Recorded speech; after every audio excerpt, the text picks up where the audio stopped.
Hi, this is Roger Littlefield with Cowboy Hay Company. I'd like to show you a Bale Destroyer, which my Amish friends in Pennsylvania have built.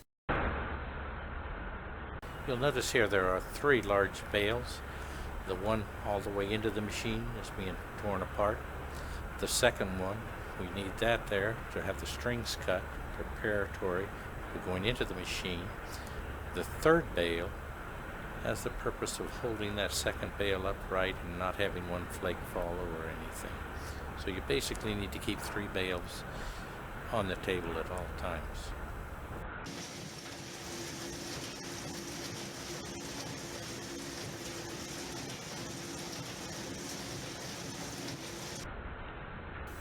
This upper part of that machine has a very interesting purpose.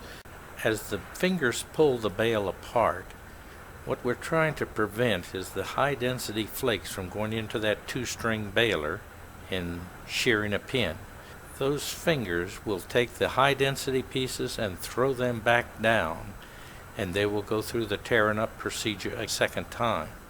This is a big difference where this machine differs from a lot of others on the market in that it prevents the high density pieces from going into that 2-string baler.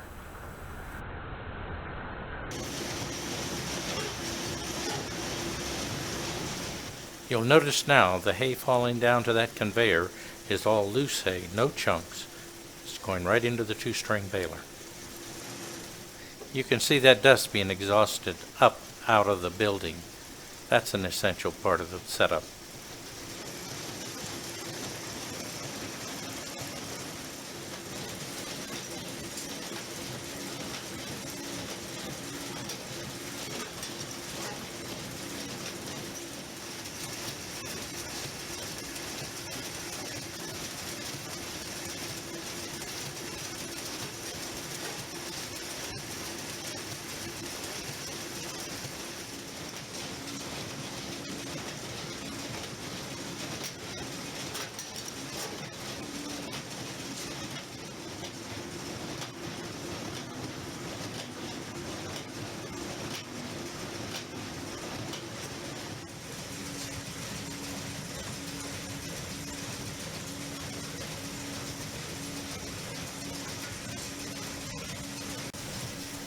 If you're interested in this Bale Destroyer and would like to learn more, I'd be happy to talk to you. Just give me a call.